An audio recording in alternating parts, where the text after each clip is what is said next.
Tonight, Tony McNulty, Home Office Minister, Boris Johnson, Conservative Higher Education spokesman, Shirley Williams for the Liberal Democrats, from the United States, the author and critic Christopher Hitchens, and his brother, the broadcaster and columnist for the Mail on Sunday, Peter Hitchens.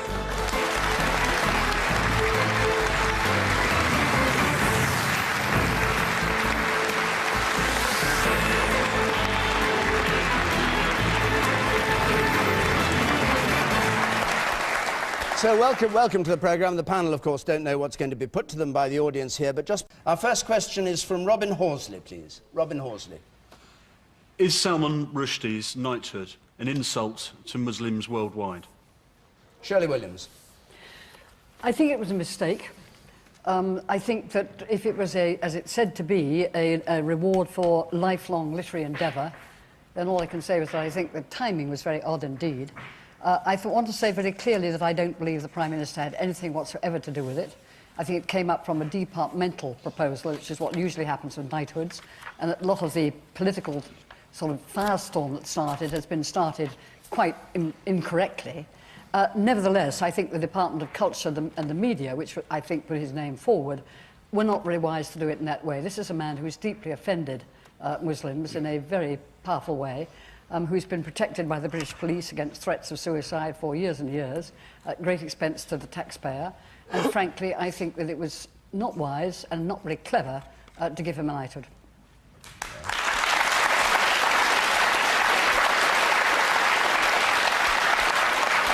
Christopher Hitchens. I think that's a contemptible statement, and I think everyone who applauded it should be thoroughly ashamed of themselves. Do you think, really, that it's a waste of time and money defending free expression from suicide murderers? If you do, can you think of a better cause the money should go on?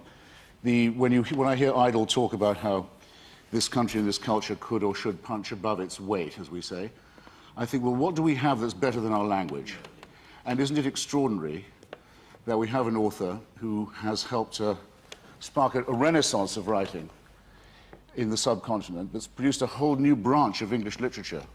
They're written in our language, who knows it better than, I may say, some of our politicians appear to do. Tariq Ramadan, who you may have heard of, who's become something of a self-appointed spokesman for Islam in Western Europe, had the following to say the other day, a man with whom I've often disagreed. He said, it is entirely up to the British who they nominate for an award. I hope you'll at least agree with that.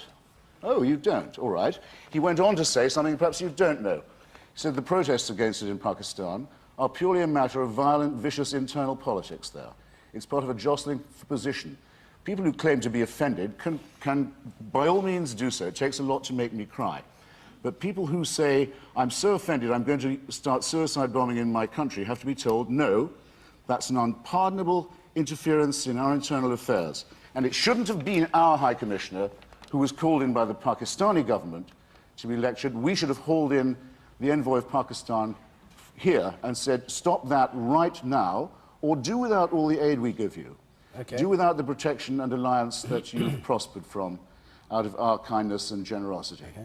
We won't have talk of murder for the writing of novels. And I see that whatever I say, there's a sort of sullen, resentful, boring atmosphere in this room. I don't think so. Thank you. If you stop, they might hear whether they...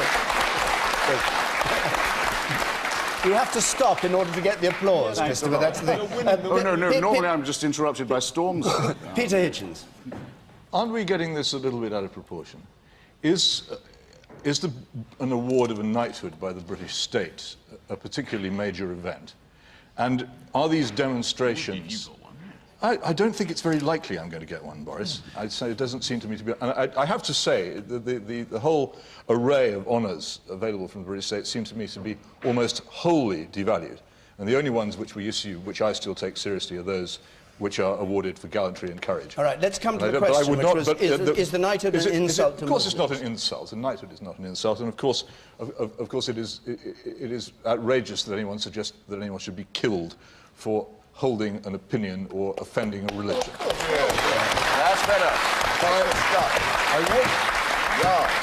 I just would add that there's another thing we have out of proportion here. If the cameras... Shirley Williams forgot to say. I can't believe I'm sitting here. Oh, don't be silly, She Christopher. forgot to say that. You know perfectly well No, that come I on. wouldn't... Come I on. would not You turned your support guns- you turned your suicide. ire on Salman I haven't. Rushdie. You distorted almost everything I said, and I never suggested and would never believe that people should be committed to being killed because of something they say or what their opinion High is. time you said that. Of course I don't believe High that. time you All said right, that, now, madam. I Do you- dedicate against that. But you do think that it was wrong to offer him the I knighthood? think I said very precisely that I thought the timing was unfortunate because it was a thing to be recognised as a lifelong contribution to literature, and I think, frankly, that Christopher has completely twisted what I said, and I resent that very much. No, I mentioned what you didn't I say. resent that very much. Boris Johnson. Well, I mean, in point of fact, I object to this knighthood on purely literary grounds. I have struggled. I don't know, in the panel, David, I don't know how far you've got through one of Salman Rushdie's works, but they are more or less impenetrable. And I think I can think of plenty of great English authors, John le Carré, Martin Amis, why not, who wrote a great novel in the 1980s called Money, a fantastic book. Dick Francis, has he got a knighthood yet?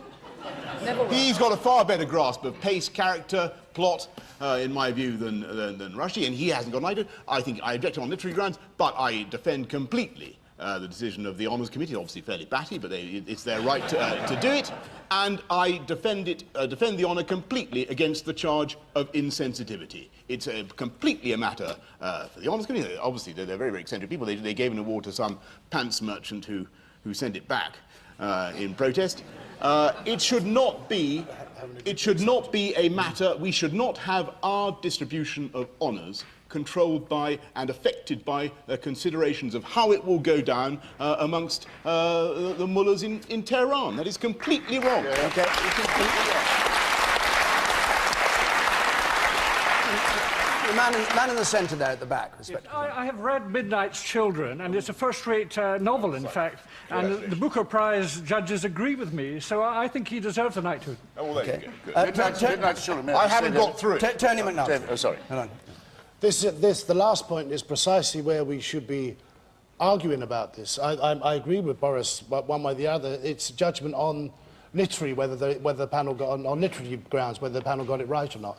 I profoundly disagree with Shirley. This is not an insult to Muslims. It is not a mistake, and it is up, she's right, to various honours committees to do it. It doesn't come from the Cabinet or the Prime Minister. So if there's a debate to be had, let's have it on the relative merits of his literature and not on whether it offends. I find that as facile a debate as The Life of Brian, Jerry Springer and all these other elements that go to, yes, maybe offending people. To be perfectly frank, anything, every time I watch television, I may well be offended by things, but I don't run out with a bomb strapped to me, and I don't run out to burn a book or go to burn the studio. We must get this in proportion. Could I Just one thing, if that's true, why did Margaret Beckett sort of apologise for it and say she hoped it hadn't upset people? Well, she did the weasel thing of saying, I'm sorry if anyone is offended, which is a bit weaselly. But she's perfectly entitled to say if people are offended, then she's apologising for the offence. She's not apologising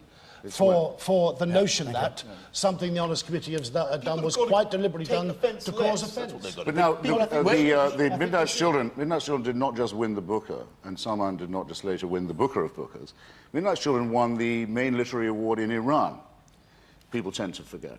When the fatwa was issued against him by a senile, theocratic dictator who'd run his own country into beggary and bankruptcy and misery, every Arab and Muslim writer worth the name, from Najib Mahfouz, the Egyptian Nobel Prize winner, to Adonis, the great poet of the Palestinians, all signed and wrote in a book for Salman saying, we identify our cause with you and with your struggle for free expression in our culture. If you say that Muslims are being offended by this, and you lump them all together, you immediately grant that they are in fact represented by the most extreme, homicidal, fanatical, illiterate, intolerant people who not only haven't read this book, but couldn't read it.